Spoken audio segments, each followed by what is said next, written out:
오늘 첫 번째 주자는 인천대학교 경영학부 홍기용 교수와 함께합니다. 안녕하세요. 네, 안녕하세요. 네. 네, 교수님. 네. 저희 돈 벌자 출연진분들께 모두 질문을 좀 드리고 있습니다. 네. 나에게 돈이란?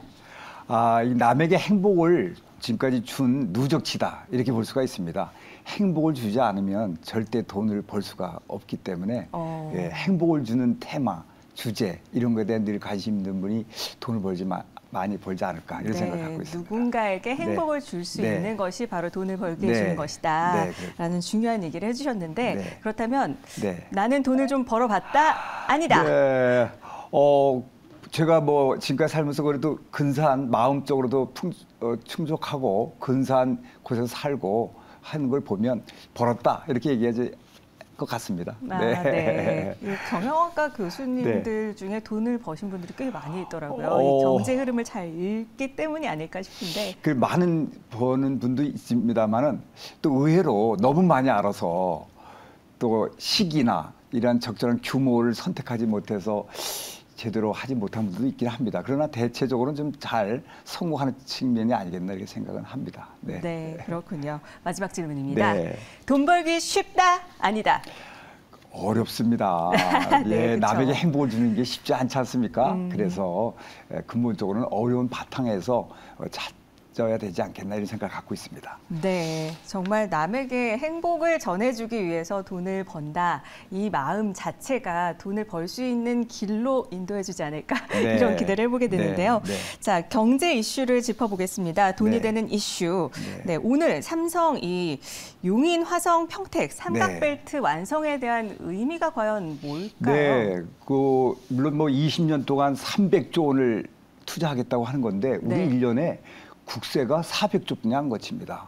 상당한 돈입니다. 이 돈을 지금까지 그 미국에 투자한 돈이 최근에 한 것이 한 20조 되고 추가적으로 더 들어갈 것도 있습니다만 이러한 것들이 우리나라의 이런 반도체 중에서 좀 부족한 부분이 파운드리 맞으면 시스템 반도체가 좀 그 대만 TSMC보다는 부족한 점이 있었는데 이러한 것들을 중심으로 한 장치 산업을 그것도 수도권에서 용인 지역에다 새로 마련한다는 것은 평택 캠퍼스, 기흥 캠퍼스, 그다음에 용인 캠퍼스 이렇게 삼각축을 이룬다면서 우리나라의 그 핵심 수출이고 또 먹거리인 반도체 산업을 그야말로 우리 국가 전체적인 그런 목적을 추진한다는 데면서 이번 클러스터의 형성은 의미가 있다 이렇게 볼 수가 있습니다. 네, 삼성이 거의 TSMC를 향한 선전포고를 했다고 볼 수 있는데 이 파운드리 생산 능력이 개선이 좀 될 수 있을까요? 그렇습니다. 우리가 이 반도체는 이 설계 부분 팹리스도 있고 메모리 부분도 있는데 메모리 부분은 우리나라의 삼성이 1위입니다.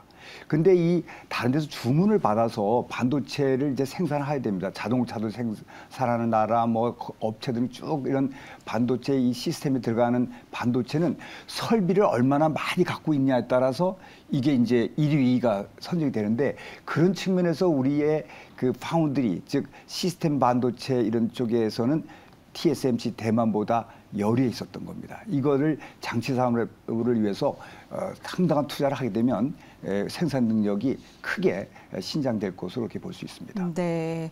그렇다면 이 삼성전자 이 미국 테일러 공장 비용 10조 원대 초과 이 부분에 대해서 미국의 정부의 보조금이 좀 올라갈 수 있는 건가요?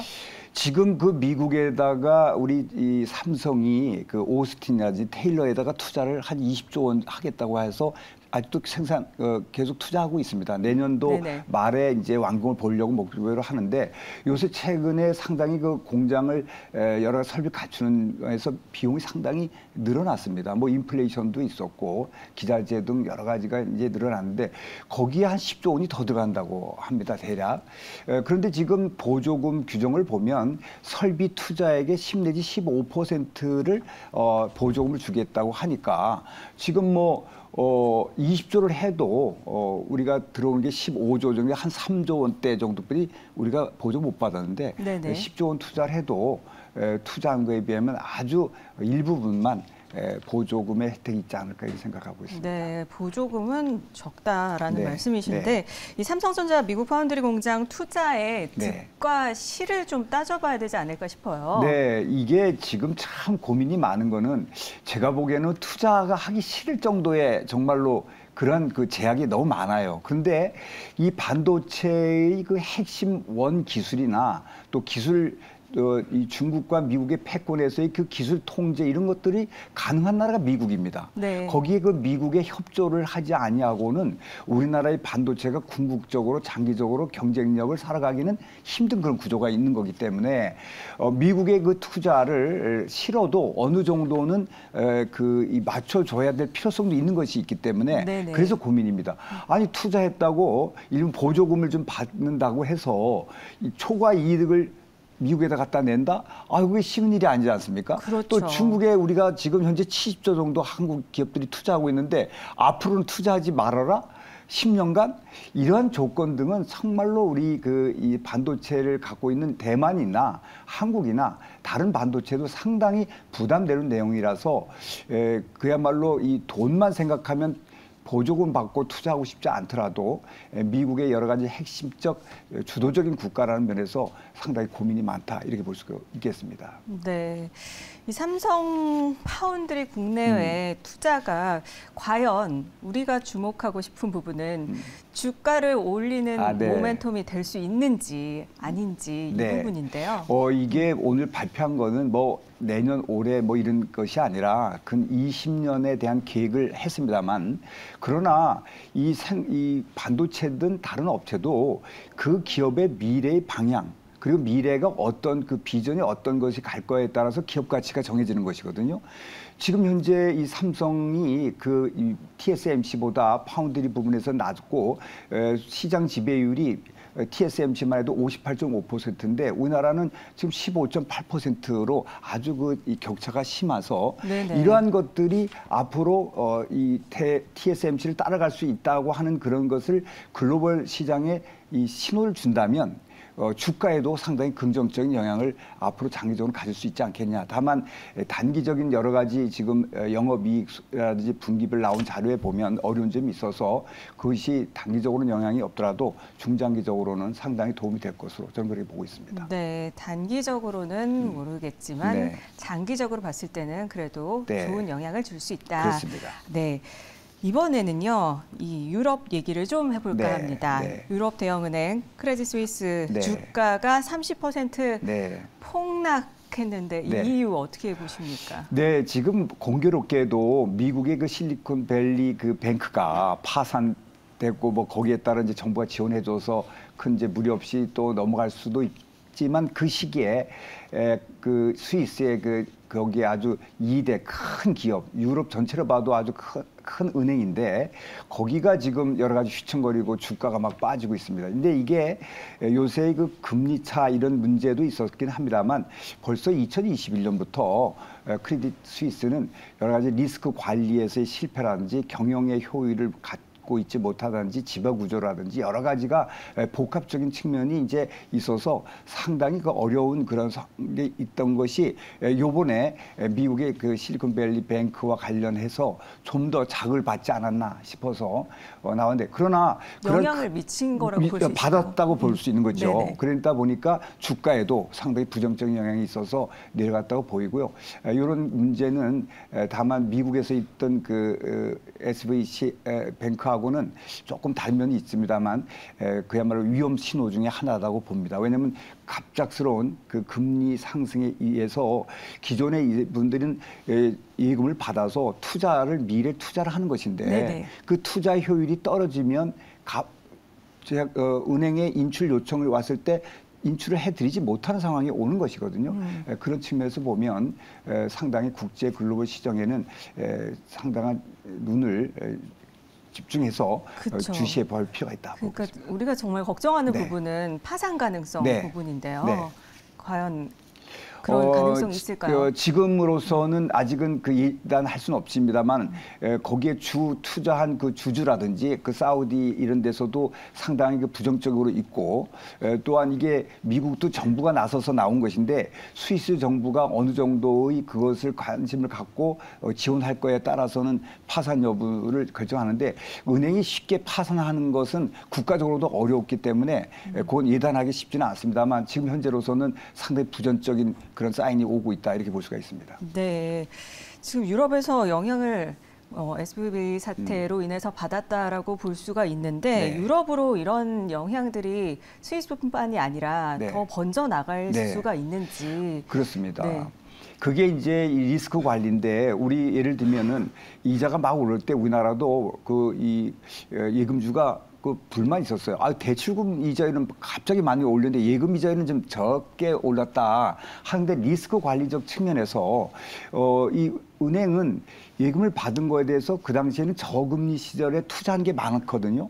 뭐 장기 투자도 있고. 네네. 그래서 그러한 투자가 바로바로 돈이 획전이 되지 못할 때에 그 기업이나 이런 상태가 나쁘면 예금된 걸 다시 빼오르는데 그때 돈을 제대로 못 줘서 실리콘밸리 뱅크 같은 데서 발생한 일이거든요. 네네. 그런 일들이 다른 나라 그리고 우리나라도 없으란 법은 없기 때문에 그러니까요. 그래서 글로벌 네. 위기로 번질 번질 수 있지 확률이 않을까. 있을 수 있습니다. 그래서 이게 다만 이런 문제가 지금은 미국은 정부가 나서서 재정으로 이제 궁극적 재정에 의해서 합니다만 그것이 각 나라가 여러 가지 그런 이 은행들이 요새 유사하게 나오게 되면 글로벌 전체에 상당히 부담이 되는 상황까지 갈 수 있다고 하는 측면을 배제할 수 없다고 봅니다. 네, 어떻게 될지 정말 관심을 가지고 계속해서 지켜봐야 할 문제인데요. 네. 이 미국 기준금리에 대해서 네. 5월에는 고점을 찍고 네. 연말에 1%포인트 네. 인하될 것이다 이런 전망이 나오기도 했는데 네. 교수님께서는 어떻게 네. 전망을 하시는지. 네, 미국의 지금 뭐 이 여러 가지 최근에 그 연준 위원장께서 야, 그 뭐 조금 더 우리 긴축을 가야 되지 않느냐 하는 중에 실리콘밸리 뱅크가 파산 직전에 이제 왔었지 않습니까? 이런 측면에서 보면 너무 급하게 스텝을 밟게 가다 보면 금융 시스템이든 그런 산업 시스템이든 모두가 어려움을 겪게 될 수가 있는 것입니다. 네네. 따라서 이러한 측면에서 보면 여러 가지 지금 글로벌 그런 이러한 전망에 보면 좀 급하게 올라가는 거는 약간 중지하고 또 하반기는 오히려 이자율이 내려갈 수 있다는 그런 전망이 강하게 이제 나오고 있는 것을 보고요. 네. 아마 그런 분위기는 갈 것으로 저도 보고 있습니다. 그럼 아무튼 은행의 위기가 연준의 금리 인상을 멈추게 할 수 있는 것으로 작용할 것이다. 네, 작용을 분명히 하고 있고 그런 신호가 금융계뿐만 아니라 지금 여러 가지 정책 당국자도 그런 시사성 있는 글로벌 지도자들이 나오고 있는 걸 보면 상당히 우려하고 있다 이렇게 볼 수가 있고 영향을 받고 있다 이렇게 보겠습니다. 네, 그러면 정말 올해 우리가 어떻게 접근을 해야 될지 금리 네. 부분도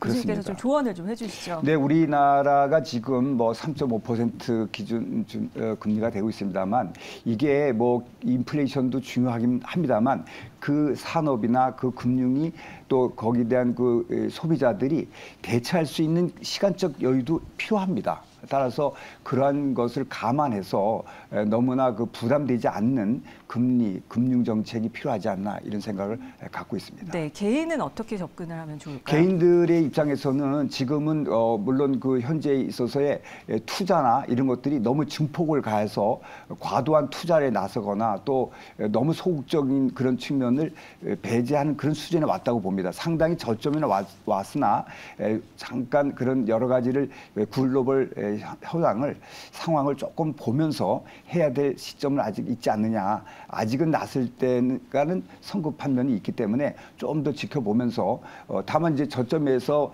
상승으로 가려고 하는 그런 기점에 온 거는 상당수가 인정하는 바가 있기 때문에 좀 더 지켜보면서 대처해야 되지 않겠냐 이런 생각을 하고 있습니다. 좀 더 지켜보면서 조심스럽게 접근을 해야 되지 않을까 싶습니다. 네, 돈이 되는 이슈 인천대학교 경영학부 홍기용 교수와 함께했습니다. 오늘 말씀 고맙습니다. 네, 감사합니다.